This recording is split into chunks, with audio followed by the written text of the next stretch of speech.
Sa inyong pagtutulungan at pagkakaisa, walang anuman ang hindi magagawa.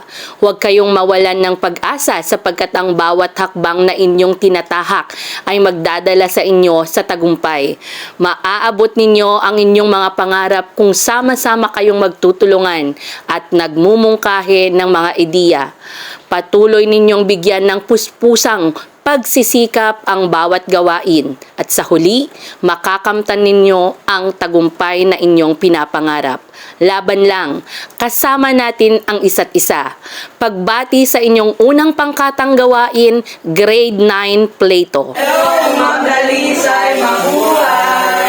Kami ang Grupo 2. Kami ang Grupo 2. Magandang hapon, Ginang Dalisay. Magandang hapon, mga klase.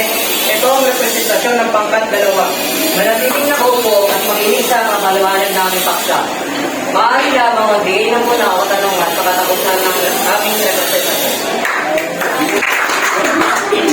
Narito po ang aming maikling pagtatalakay sa kwento ng takipsiling sa Jakarta. So, alam niyo po ba kung ano nangyari o literal na nangyari sa kwento ng ang takipsiling sa Jakarta?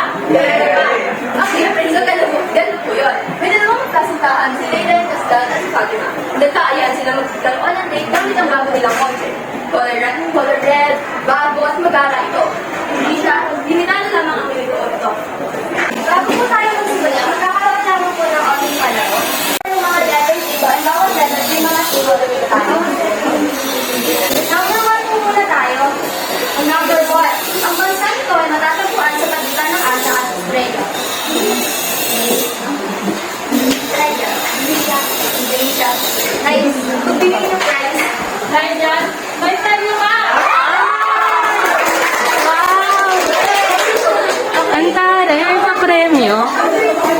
Very good.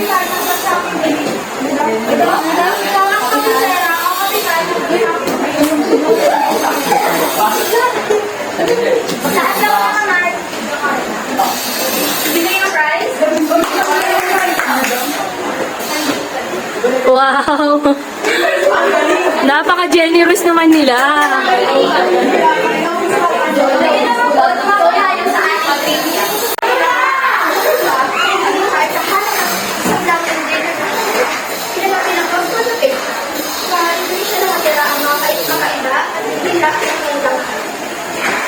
At sa Indonesia, ang isa sa pinakamalaking modelo ng pagsabog ng bulkan sa mundo. Ang Indonesia, sa kanya ng isa sa pinakamalaki, pinakamatapang at pinakamalakas na pagsabog ng mga nakarakaman. Ang mga tribo sa Indonesia ay patuloy na rin sa mga nakadismang mga ritual, mga paniniwala, at ang kanilang magtagugumong kasuotan. Hindi lamang kultura ang kanilang napanatili, ngunit pati ang kanilang sili. Ayun po, tumako po tayo sa isa pang palaro. Sino ang mamumuno sa bansang Indonesia? Taas mo ng kamay. Tama, actually tama ka kaso mali yung ano mo. Yung may last na si Sebastian. No, tama. May tawag na Ay, wow! Ano sa Ingles, ang sender hindi na hard. Ano? Sorry, tayo. Wow! Bigla-biglang sumusulpot, oh.